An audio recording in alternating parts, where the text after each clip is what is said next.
Ready হয়নি এদের তো সব তো প্রথমেই আপনাদের ধন্যবাদ যে আপনারা এসেছেন এবং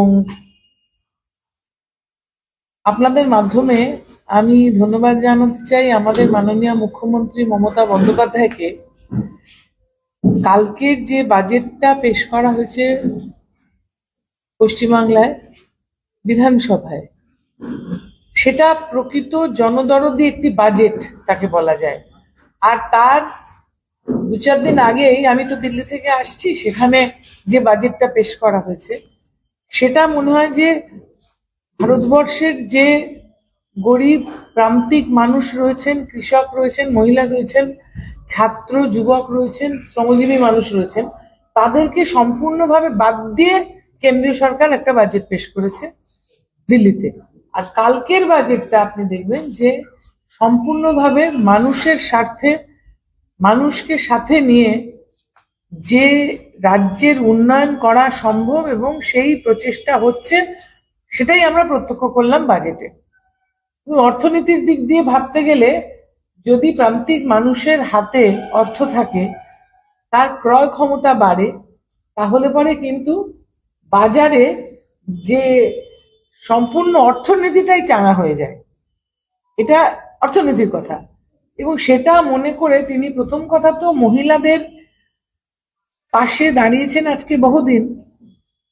প্রথম কথা, স্বাস্থ্যসাথী কার্ডে মহিলাদের নামে ছবি দিয়ে তাকে হেড অফ দ্য ফ্যামিলি করে তিনি করতেন, বছরে 5 লক্ষ টাকা। তারপরে তিনি লক্ষ্মীর ভান্ডারটা চালু করলেন। একটা মহিলা যে কাজ করে না প্রথাগত ভাবে শিক্ষিত হয়ে কোনো অফিস কাছারিতে, সেই মহিলাটাও কিন্তু হাতে একটা খরচা করার মতন, আত্মসম্মান নিয়ে মাথা উঁচু করে বাঁচার মতন একটা জায়গা পেয়ে গেছিল লক্ষ্মীর ভান্ডার থেকে।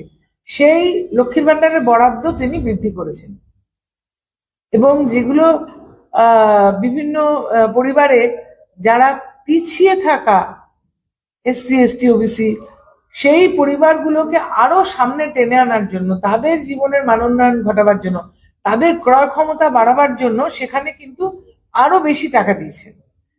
যে ছাত্রছাত্রীরা বা যুবক যুবতীরা চাকরির খোঁজ করছে, ইন্টারভিউ দিচ্ছে, পড়াশোনা করছে ইন্টারভিউর জন্য, তাদের হাত খালি থাকে, পকেট খালি থাকে, তাদেরকে একটা ভাতার ব্যবস্থা করেছেন যে পড়াশোনা করার সময়ও যাতে হাত খরচার টাকাটা তারা পায় এবং সম্মানের সঙ্গে পরিবারকেও কিছু দিতে পারে, কিন্তু যতদিন না সে চাকরি পাচ্ছে বা 5 বছর। ঠিক এইভাবে প্রতিটা ক্ষেত্রে আমাদের কৃষি প্রধান দেশ এবং আপনারা কয়েক বছর আগে দেখেছেন যে ভুলভাল কৃষক নীতি, কৃষক বিরোধী আইন এনে কেন্দ্রীয় সরকার পাঞ্জাব হরিয়ানাকে উত্তাল করে দিয়েছে। এখনো কিন্তু তারা সেখানে বসে আছে, এখনো সেই কৃষকের ধর্ণা চলছে, কিন্তু আপনি কেন্দ্রীয় সরকারকে সেটা নিয়ে উচ্চবাচ্য করতে দেখবেন না। এবং কৃষকের স্বার্থে কোনো কিছু, সারের দামে ভর্তুকি বলুন বা যে কৃষকের যে বিভিন্ন সরঞ্জাম লাগে সেগুলোর প্রতি কোনো নজর নেই।